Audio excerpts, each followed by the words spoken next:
Hello, hello, and welcome to Hear Her Sports. I'm Elizabeth Emery, host and producer of this podcast. Today's guest is Mallory Hatmaker. She works as a certified nurse practitioner with Cleveland Clinic's Employee Wellness and Internal Medicine departments. She is also a fast runner, as in she recently won a 5K outright against both men and women, as in she trains at 6:40 pace, pushing a stroller with a 2-year-old inside. We talk about that speed, competition, and some struggles. What makes this episode special is that Mallory shares her experiences with postpartum depression, which hit her hard after the birth of her second daughter. She shares details about what led up to that and about other contributing factors. Mallory has managed to continue running even with physical, mental, family, time, and career constraints. She's adjusted her training and renamed it, but keeps going. I'm grateful to Mallory for her ability and willingness to talk about what she's been through. You know, it can be hard to talk about mental illness, taking medication, sending yourself to the hospital for 6 days, and all of our secret personal foibles. Yet when I asked her about using the recording for Hear Her Sports, she said the more we open up the topic of mental illness, the better. This conversation was originally recorded as part of Hear Her Sports Glenville, an ongoing separate audio project focusing on sporty women of Cleveland's Glenville neighborhood. This episode includes an excerpt from that full conversation, along with a recent follow-up call to find out how she's doing now, a year later. Find a link to all the Glenville stories in the main menu of hearhersports.com and in this week's show notes. This conversation starts with us talking about a response Mallory wrote on one of the online forums for women interested in telling their stories as part of Hear Her Sports Glenville. Let's get started. Well, welcome, Mallory. I really appreciate you talking to me, and I look forward to hearing more about your sporty life. Awesome. Yeah. So, I want to start with your answer to the question, what do you value most? I found it really interesting what you said. Could you reply to that again? Oh, gosh, I don't remember what I said, but no, I value most the ability to be able to run and work out and exercise. I just know there was times in my life in college, and especially with getting injured, and there was a time of not even being sure if I would be able to ever run again after having a knee surgery that didn't go so well. So the fact that I can just get out there and be able to do it is, I don't take it for granted at all. So that's why I value most, is that I have the body to be able to do it. I know that you work in a hospital. Do you think that influences your answer to this question and your feeling of gratefulness? Sure.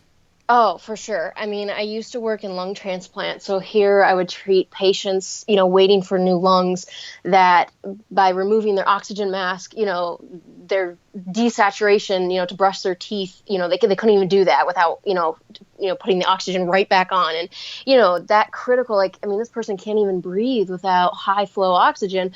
And here I don't want to go for my run today, or I don't want to, it's a no-brainer anymore.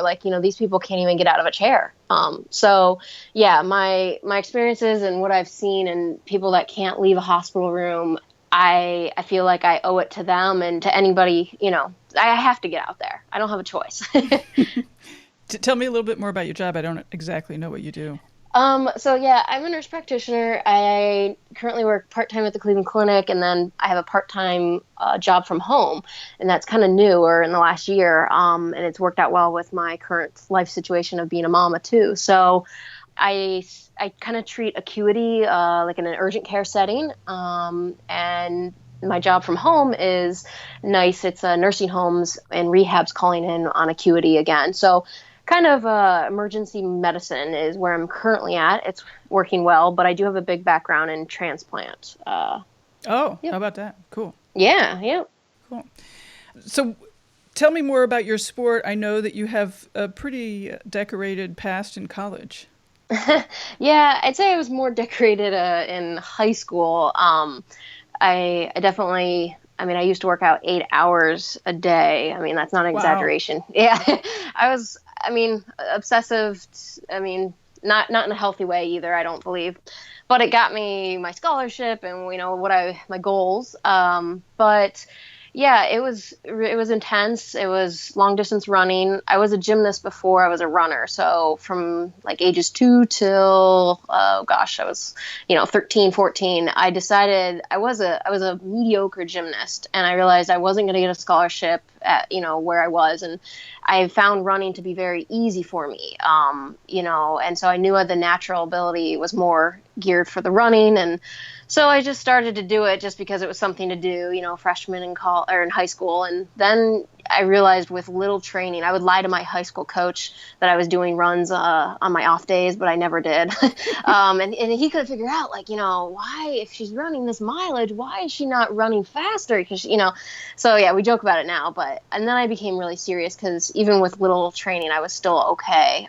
But then I tried to become great at it. And unfortunately, though, you push those barriers, and sometimes the injuries, I had multiple stress fractures. And then when I got into college, it just got worse. And then a knee surgery for just a meniscal tear turned into a complete disaster. And then I tried to, becoming a pole vaulter because I was a gymnast. So I was just grabbing at straws, trying to figure out how to regain, keep some sort of competitiveness going. And I ended up slipping a disc in my back while lifting. So I had a very rough college years. I was studying to be a nurse, which was difficult. And then just being injured, and mentally, physically, everything just kind of fell apart. So yeah, that's my background. Yeah. Why do you think things fell apart in college? It was both. It was, definitely I was trying to push the limit on a body that I didn't know what was going on. Iron deficiencies, some stomach issues. And then at one time I was running with 4 stress fractures, both tibias and both femurs. And it was awful. And I was just trying to push an envelope. And so, and being a long distance athlete, I was good at swimming and biking. So then when I was hurt, I was putting in tons of hours in the pool and on the bikes, trying to keep your fitness at a certain level. And that becomes just really hard to do, especially in college, when it's almost easier to go run a track workout and be done with it. But if you're cross training, you need an hour in the pool and maybe an hour on the bike, and you have to be pushing at a high intensity to even try to keep your VO2 max, close to where you were if you were running a workout. So it's just, it was hard. It was mentally and physically just one of the hardest times. And I kind of had to fall to the wayside, and realize that, hey, this isn't working out. And I focused on my nursing career, knowing that, hey, this is more going to be for life. This 4 years is kind of short term. And I was never good enough to say, hey, I'm going to go train for the Olympics or anything like that. So I kind of had to push it away. And with getting hurt, I honestly remember walking around with my husband trying to buy Christmas gifts, and my back, when I slipped my disc, it was hurting so bad. We had to leave. I couldn't even Christmas shop. I was in so much pain. And I was, 21. And I thought for sure, my life's over. If I can't work out, if I can't even walk around the mall to buy gifts. It took 2.5 years of physical therapy and injections to finally get my back, and to realize moderation with, running, lifting, yoga, the whole 9 yards. And now that I'm able to run, and now I can run, any other long distance runner is going to laugh when I say, if I can do 20 miles a week, that's good. But it really is. That's all I need. That's all my body can handle. But I'm grateful that I have that. Yeah. So I'm really fascinated about, being a pretty high level athlete and then getting injured, and then, figuring out how to make a physical lifestyle work for you given new realities of being a mom, being a career person, and also dealing with the limits of your body. How do you make that happen? Yeah, I'm very self-aware of where my limit is. I can't, like I said, 20 miles a week is probably my max. And being a mom and working full time and everything, I don't have the time to get obsessive with it, which is good, because then that keeps me from not getting injured. And my time is limited. So today I can quickly get out for 25 minutes, and I try to make the best of that 25 minutes. I'm going to run a hard mile in the middle of my run and see what I can do. And, know I pushed it for those few minutes. And, then I enter small 5Ks, or I enter maybe a 10K at max, and I currently don't sign myself up or set my goals too high, so that I don't have to, the pressure isn't there, and then I don't have to get obsessive with it, because that's the whole thing. It's just moderation. And it's just now to keep healthy, to stay sane. And, and I miss it? Yeah. I mean, I miss getting to the line and looking around knowing like, hey, I'm going to beat you. Like, I've trained way harder, or getting, I'm going to PR today, or I miss that, but I can still get it. I can, like, I ran a 5K this past Saturday, and I only got beat by one guy, and, and he was a high schooler kid. And so I was like, ooh, Cool. yeah, it gets you back into it. But I, I see other girls that I used to beat in high school that are training right now and qualifying for the Olympic marathon. And my college teammate, Nicole Camp, is actually living with me and my husband right now. And like, she's a 2-time Olympic trials qualifier. And so, I'm getting challenged by her right now to go out and do some hard runs. And I wish I could get that lifestyle back, but I can't. I don't have the time, and I couldn't do it because physically those injuries would come right back. I just don't have the body, and I'm aware of that now. Right, right. You mentioned cross training. I assume that fits into sort of the bigger picture. Yeah, right now timing, I don't have time to get to a pool. I don't have time to get on the bike.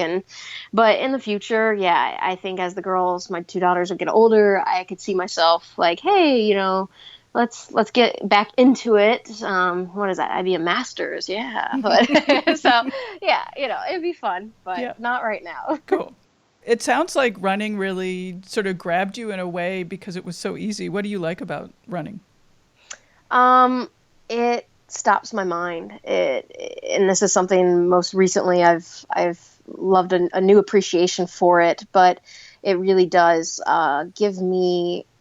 I mean, you're pushing yourself. It's that goal-oriented, driven person that I am. That it just makes me feel complete. I mean, it always has, and it's something that is so important now in my life that, I mean, without it, I don't know what I would do. I mean, I can do yoga and I can do other things, but there's nothing like that sweat on a track and just, breathing chest heaviness, feeling like it's great.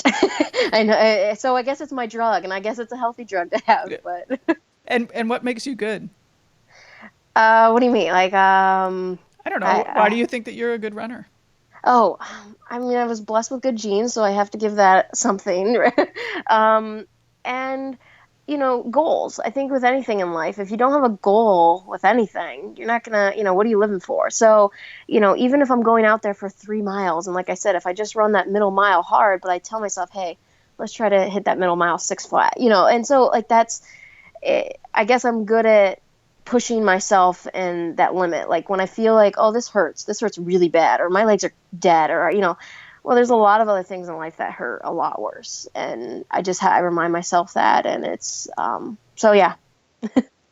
Do you do, like poster boards and vision boards and things like that for your goals?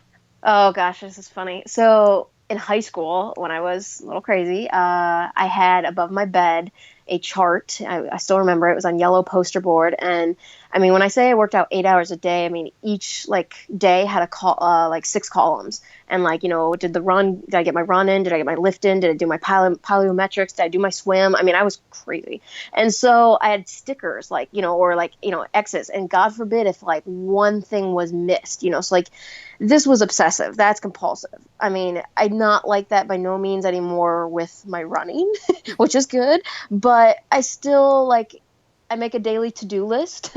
Okay. And on that list almost every day is my run, or, I do take 2 days off a week where I try not to, work out, where I do get my break. But yeah, so did I answer the question? I might have speedrun. Sorry.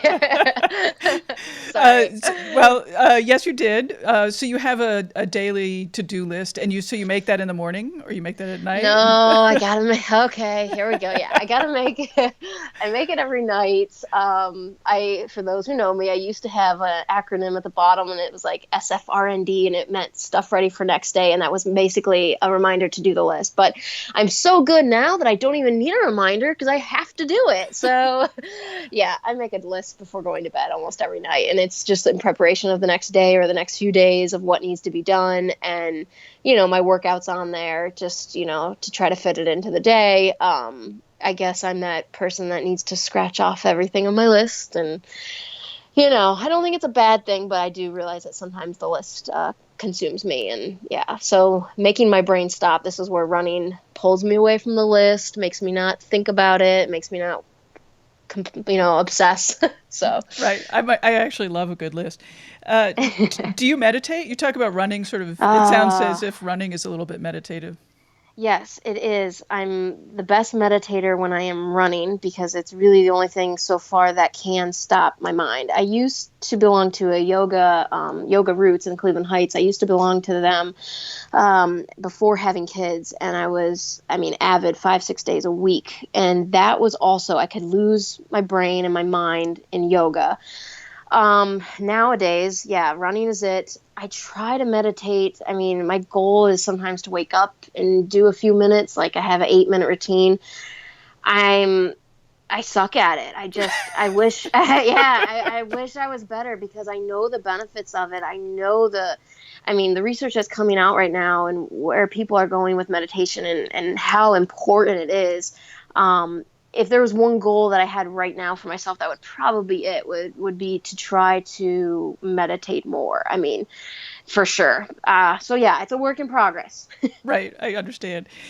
In a way, your list sounds a little bit meditative. I mean, not quite, but you Uh, I wish. but I you take mean, time every night and you sort of, it sounds like you reflect on what you did that day and think about the tomorrow. yeah, No. it's a little obsessive. Yeah, yeah. I'm not gonna lie. I'm seeing a therapist, and she jokes with it, and or what's on the list today, and there's some things that are very important, like this talk. I don't want to forget that I'm, talking with you, but there's other things that are so silly. So Yeah. yeah. Cool. Hey, I like a good list. So you've mentioned to me that sport and running has been really important during your pregnancy and also during motherhood. Can you talk a little bit about that? Yeah, yeah. During pregnancy, I was very blessed to have like two great pregnancies with my daughters. Like, no problems. I ran through both of them, and I still was running pretty fast. Like, I could try to, at like 39 weeks pregnant, I was still could break 7 in the mile. But I would literally walk to the track and run the mile and walk home. But yeah, pregnancy was great. Never had any issues mentally, physically, very blessed. But then I noticed after my first pregnancy or like postpartum after my first daughter, things were a little off. I just noticed my brain was a little not right. And I jumped back into running pretty as soon as I could because I had C-sections with both. And when I got the okay, but only having one kid, like I still was able to stay in control of things. Things were fine. But I would notice my husband and I actually had a little joke, like he would tap my head pretty hard when crazy thoughts or things that were a little bit out of the, like, hey, that's just, you being a little protective of being a mom or, thoughts.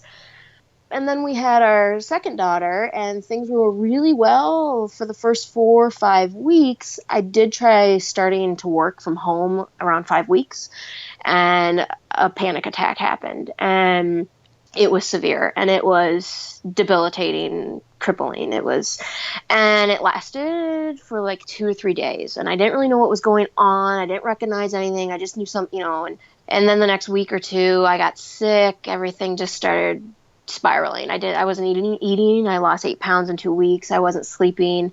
I remember one Saturday morning saying, okay, Mallory, like I knew something was wrong, but I was like so far released from my body. I was like, well, go for a run. I knew that always felt good, or I knew that it could always bring me back.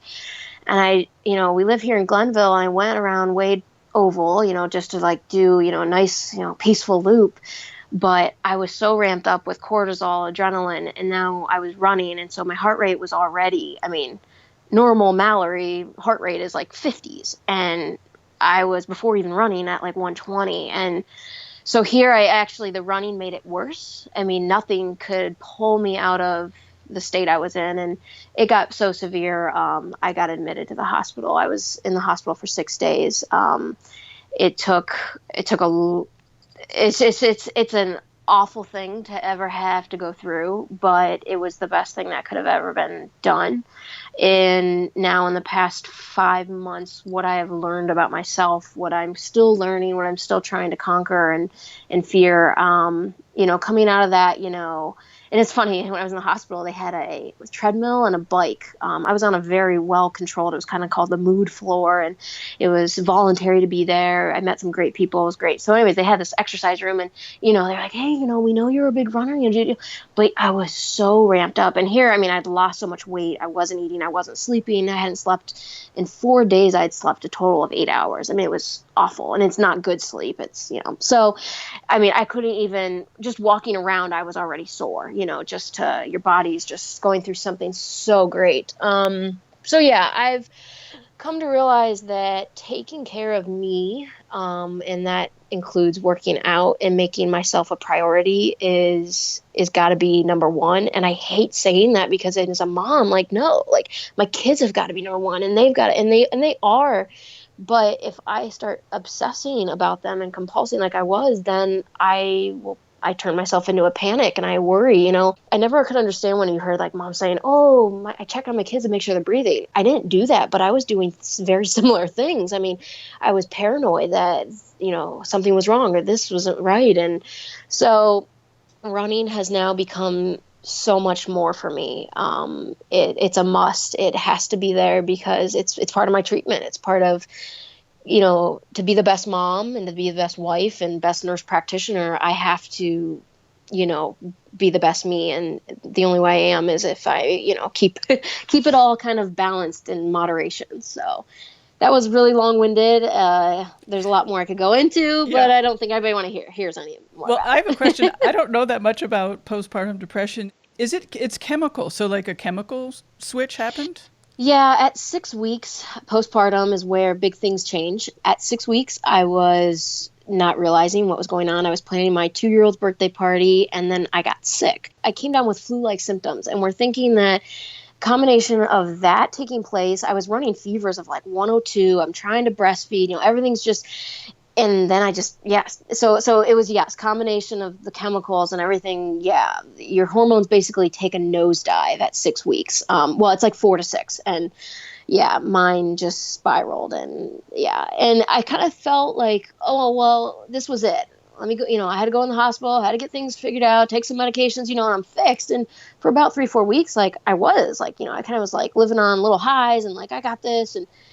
But then, like, we did get the actual flu, my whole family, besides the baby. And, like, that was in January. It came back. And I mean, people who are close to me know this is still a daily struggle. Like, my hormones I'm still breastfeeding, like, doing all that. So still hormones are really out of whack. And you're just a mom of a newborn. And, I mean, she's not a newborn anymore, but she's still an infant. And I got a 2-year-old too. And, you want what's best for them. So you just, but a person like me who, I obsess about certain things, and so it can get to be over too much. And then when you get the hormones involved, yes, everything, it's like a perfect spiral, and it's scary. It's very scary.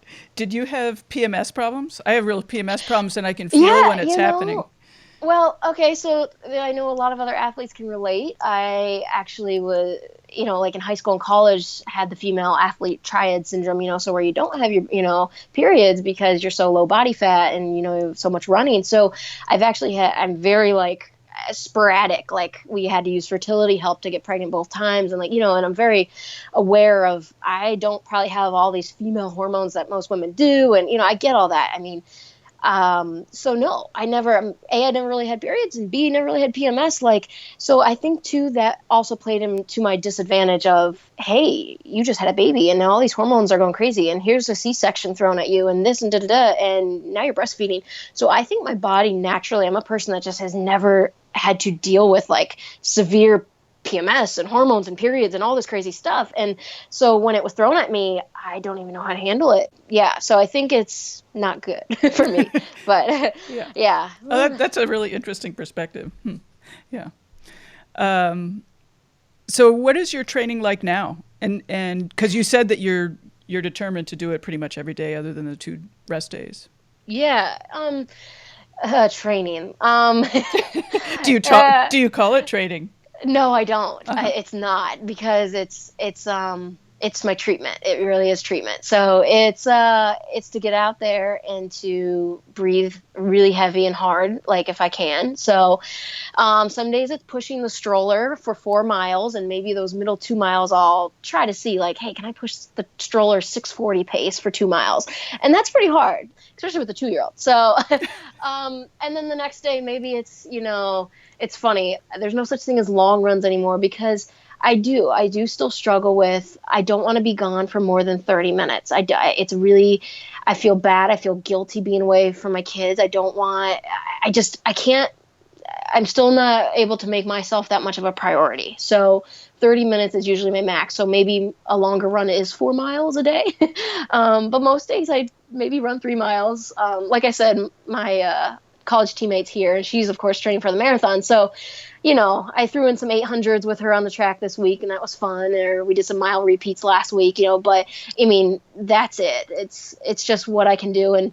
And my fun days are pushing the stroller to the park and letting my daughter play on the playground for a half hour and running home. Mm-hmm. So that's it. That's training or treatment. And it sounds like you're able to fit it in because often you're bringing your daughters with you. Yes. Yeah, that's huge. And then you don't feel that guilt, and I feel already like today I brought her to the track and I was a little concerned, but nobody else is out there. So that's good. And the track's gated, but I just kind of plopped her on the infield, gave her apple, had a soccer ball out there. And I told her, hey, mom's going to run 4 laps really hard. And she ran over to the one straightaway at one point, and I just told her, like, go get your apple. And, I was just constantly watching her because I was nervous, but like, she enjoyed it, and then she told me, I'm going to run. And so she takes off, and so it's good for her to see this even at a young age. I want my girls to realize that you need to balance and moderation, and that nothing can ever get too obsessive, because then that's where things turn south. Right. So, and what are your goals sort of longer term? And I ask that in terms of your running and maybe your physical activity, but also how you fit physical activity into your life. And I think that's Yeah. Right now the girls are so young, but once they go to school and, they're gone and I have that time, really, I joked about being a master's runner, but I don't find that to be too far off. I think that would be something to see, I think 10K would probably be the max my body could allow me to, train at a safe level without getting too hurt. I do love swimming. I'm not great. I've never been coached like formally to know, but I did a few triathlons back in the day as more of just a cross training type thing. And I was like the first woman out of the water without training, without knowing what to do. So, not that I want to do triathlons, because the bike thing, I don't know. God bless you and all you bikers. I still have a road rash scar on my arm. And that was just commuting. I wasn't even out there training. So I'm a little scared on the bike. But yeah, in the future, maybe there'll be some races that I can make a name for myself again. But it definitely won't be anything too crazy. Do you like competing? I do. I love it. I do. Right now, competing is scary because I don't put in the work. I don't put in the time. So when I get to the line to start, I don't have that confidence that I used to, because before, hey, I trained 8 hours a day and I know I'm more physically fit. A quote my high school coach used to always say is, hard work beats talent when talent doesn't work hard. And I was never the most gifted. I didn't have the most natural ability, but I worked harder than any other girl who could have lined up next to me. If you beat me, it was because, you were talented, not because you worked harder. Well, cool. Hope I didn't ramble on too much. No, it was fantastic. I really appreciate you being agreeable to participating. I'm really grateful. Thank you. No, thank you. Thank you. Hi, Mallory. Almost a year after our first call, I wanted to check back in and see how you're doing. Yeah. So things have been a little complicated with running. Yeah, tell me about your running. Yeah. What are you up to? Well, I wish I could say I was up to more. I ran a race, in September, so about 6 months ago, and was in really good shape, had good training over the summer.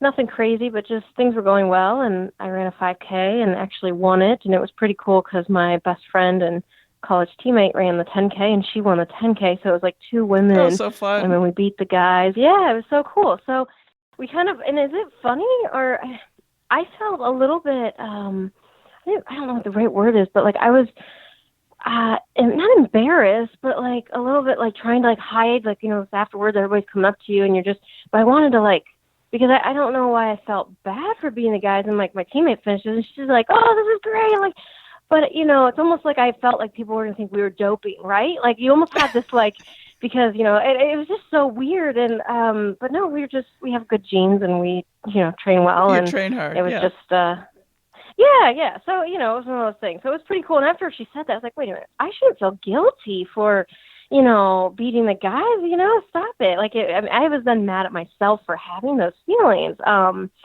So I don't know. It was weird. The unfortunate part is after September and this race, I've had some major setbacks physically with a lot of inflammation in the body. And I ended up in the ICU and intubated, and just inflammation stuff coming up and down. So it's kind of like it's been a roller coaster of like a good 4 weeks, a bad 4 weeks, and so very uncontrollable. And that's very hard to deal with when you're an athlete, and you kind of gear up. I have a good 3 weeks and training might be going well, and then all of a sudden I get a head cold. But unfortunately, my head colds turn into like 2 weeks of body aches, fevers, fatigue, joint pain. So unfortunately, I've had to see rheumatology for some positive ANA, and we're kind of going down this road, like, could this be lupus? And right now we're still really not sure what's going on, and Wow. more in the like workup. Yeah, so it's been really, really frustrating as an athlete. You have these, because I, wishes, goals, dreams, and now we're coming into the spring, and like, all the races are coming up, and I mean, very honest, like my training over the past 6 months has been, awful. It's just physical limitations. And I'm actually trying to scale back now to like, okay, if I don't feel well, I gotta just do my yoga that day. I can't go for my run, because sometimes that run will put me a few more days backwards. So very much, as every athlete should be listening to their body, I've had to like really take that into account even more so now. And I'm still just trying to realize that there's some days I shouldn't do it, and to stick with maybe a little lifting routine or something, that might not be so taxing on the body. Mm-hmm. So yeah, that's where we're at. I'm hoping to run a 5K next Sunday in Toledo, but again, like, I'm very day to day, so that makes, again, there's no training plan, because there can't be, and that I have to mentally realize that that's okay, because before, when you have this training plan, you got, if it's on paper, it's like, oh, today's got to be the interval, or tomorrow's got to be the long run, or this. And now it's like, well, I'll wake up, and however I feel, I got to tailor it to that day. So, right. Don't you think that athletes relate differently to getting sick than sort of non-athletes? Oh, definitely. A head cold, or even, I had a great high school teammate. He was one of our top runners in high school, and he ran through pneumonia. You kind of just, not that you're ignoring it, but you do feel like you're more powerful, and that, I always had, oh, well, if I got drainage, I'll just get outside. It's going to help the drainage. I'm going to be great. And sometimes that does work. Really, the exercise component of staying healthy sometimes really is what you need, but there's like that tipping point. You Right. gotta, yeah, not tip. Yeah. Pneumonia, running, you Doesn't should probably, work so well. Rest. Yeah. And how about postpartum depression? How's that? Well, so on a positive note, that has been amazing. Like, I don't think you're ever going to fully beat something. You're still going to have challenges every day, but I can, and I'm very open about this, but I haven't had like a panic attack or a major issue in about 7 months, and I've been off all meds for 4 months. So it's like, we've conquered that battle, at least right now. And, and sometimes people, you might need meds, for life, and that's great. And if that's what makes you 100%, then good. But I can finally say, like, I'm 100% mentally, and it's taken some time. It really, a lot more time than I, was hoping for. But patience is everything, and of course, learning a new way to live, whether it's diet and meditation and sleep and nutrition, just how much that impacts it. And I will say, like, I've recently thrown out like some major things in my diet as far as like gluten, dairy, wheat, and eggs. Really? And physically, yeah, it's a big, 180 as far as like really taking away inflammation. And I can say when I do get out there on those days where I feel good to run and exercise, like at maybe a high intensity, I feel really good. So yeah, we're just kind of in this trial, but yeah. So things are good on the mental front, but like I said, it's still something. Some days I wake up and maybe the body doesn't feel well too, and then that can sometimes play tricks on the brain of, Sure. gosh, I just want to get things done. So you kind of have to really, really hone in. Like my morning may look like, hey, if I can just do some yoga or I could just, physically and mentally feel okay, that's okay. But I'm itching to compete. I don't think as an athlete, you never really, I think, lose that, right? Like, whether you attended a sporting event and like watching or knowing the dedication that an athlete put in and then seeing the results and that feeling of, completion and success, like, God, I wish I could do that again. But now it's like, hey, if I can just run a 5K next week and finish, I'll feel good. Right. So I'm assuming that postpartum depression does not dissipate for everyone in the same way. Is that correct?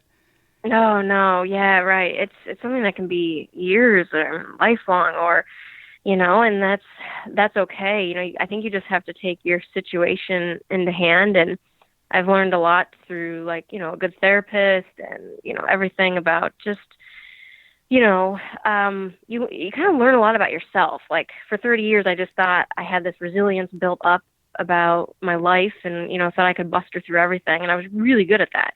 But there's some things that might be a little bit stronger than that. And you got to just learn a new way of learning and thinking. And I really honestly will say it's been the best thing that could have ever happened to me because, raising two little girls that one day they're going to be, 15 and 13. And I take deep breaths when I think about that, but they're going to need that emotional support, and I don't feel as a person I knew how to give that to anyone or myself, but now I can really be there for them when they're telling me like, hey, this is going on in school or someone, and I just feel like I've learned so much more about me that I can help them and help others close to me too get through things because it's not easy.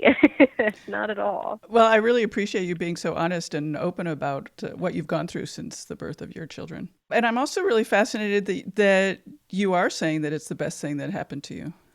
Yeah. If you would have asked me that, 13 months ago, 14 months ago, I would have been like, oh my God, my life's ending and I'm, be very honest, I was admitted to a facility and I remember looking out the window thinking, okay, accept it. You're schizophrenic. Like this is going to, like I just thought I would lose. I was losing my mind, but I didn't realize that like it was temporary or that it was just severe panic and anxiety and that, hormones were playing a part. And I just was very unbalanced in the way I was living and thinking. And, it's been for the best, and I've even gotten, my husband, like we've been together since I was like 14 and, he's got his own things and like to get him to start doing some meditation and realizing, things, it's kind of really helped us to grow. And, right before you called, I was helping my 3-year-old down from a meltdown about what she was going to wear this morning. And, so you kind of just learn that, one of the top physicians that I work with made it clear that you won't be able to control the emotion, right? The emotion's going to happen, but you can control the action of what you're going to, do upon that emotion. So that's been something that's really struck me hard as a colleague told me this recently. And I'm like, that's so true. Like, so it's learning whether you're 3 or whether you're 33. Right. And when you were in the hospital and looking out the window, how did you manage to soldier on, sort of from the darkest times? Oh gosh. The hospital is very much like a psychosis event. So it's hard for me to like remember a lot of it, which is sad and scary at the same time. But, I remember looking down at the road below the hospital and watching cars. And it was like 9 a.m. And, I was imagining like this person's going to work. I just want to go to work. I just want to be normal again. I just want to get out of here. Like, what's wrong with me? Like, thoughts that were just, but, like over time, you start to develop new ways to cope, new ways to think. medications help. Like, you need meds when you are that sick, and people should not be afraid of, because sometimes the hormones and things and the dopamine and serotonin are so off that you need that. So don't ever be shy, because that's the only way that it got me to stability at that moment. And, it took 6 days, and then I was finally okay to step back into my home and my life and be able to pull it together. But that doesn't mean I was okay. That means that was just like to get me over this hump, and I was on 2 different medications, and one to help with sleep. And sleep is so big for mental illness too. I mean, people don't realize that. I think that's one thing that we always just kind of pull away. And whether it's insomnia, I mean, as an athlete, you're not sleeping well the night before the race, right? That's cortisol, adrenaline, that's good to a point. But if you didn't have good sleep leading up to that, you don't want to go down the spiral of insomnia and so many things. And that's mental illness too. I mean, waking you up, whether it's a jolt of adrenaline and anxiety. So over time, what's gotten me out of this too is a big support. I mean, I'm very lucky to have husband, mother-in-laws, sisters-in-law, just everybody, and friends and colleagues. You're not going to get through it alone. It's going to be a hard battle unless you had really good support. And then just a learning game of, lifestyle management. I remember my therapist, one of the first things she said, how are you sleeping? How are you eating? Just the basics, but the basics are so important. I wish I knew more about meditation and the powerful aspects of the mind, that could have helped me, I think, back when you were, competing, because there's a good thing to be at a starting line and have adrenaline and cortisol. I mean, you need that, you need the gun to go off and you're out the gate. But there's a difference between anxiety and fear, built up. And I think a lot of athletes today are learning the power of the meditation and how, a sense of, confidence and channeling those hormones and adrenaline and everything that's, pumping through you, how to channel that into positive energy that, hey, I'm going to beat this girl, or I'm going to get this, other than, oh, shoot, she looks fit today. That's, those things that you kind of can control right there. Just the power of positivity, not only in competing, but whether you're taking a test or whether you're, performing a surgery on a patient. I mean, whatever it is, it's, you hear people talk about this, but I think until you kind of maybe have felt it, and there's great research out there right now and more to come with, meditation and maybe it's spirituality, whatever it is that gets you to channel in your inner thoughts and emotions and how to use those to your best. So, okay, that was a really loaded answer. And a good one. So I'm done. Okay. Well, thank you. Thank you for taking part in Hear Her Sports Glenville and for doing this follow-up call. I really appreciate it. Yeah. Oh, for sure. Thank you. Again, a huge thank you to Mallory Hatmaker for being a guest on this show and on Hear Her Sports Glenville. Thanks to you for listening and generally supporting the show. I really appreciate your emails and suggestions. There's new merchandise in the shop at hearhersports.com. Head there right now to get some cool stuff to show your love for female athletes. Hear Her Sports was started to increase media coverage of female athletes and women in sports. 44% of athletes are women, and only 4% of sports media coverage is about women. That's not a number, it's a rounding error. As women, we're all going to benefit from speaking way up, telling our stories, and listening to stories of incredible women like my sporty, adventurous guests. Subscribe to the Hear Her Sports newsletter, donate, or purchase new swag on hearhersports.com. Our theme music is by the band Goldmines, our logo by Agnes Studio. I'll be back in 2 weeks. Bye-bye.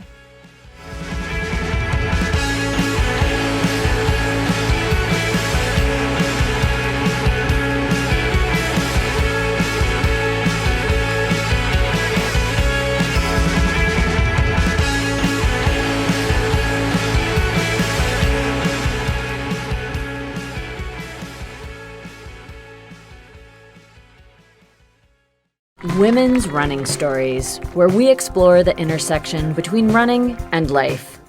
Because every woman who is committed to a running journey has a story to tell, and this is where you'll find those stories. I am host and producer Cherie Louise Turner. I'm a 53-year-old runner, and together with original music by musician and runner Cormac O'Regan, we bring these inspirational stories to life. Please join us to fuel your adventures.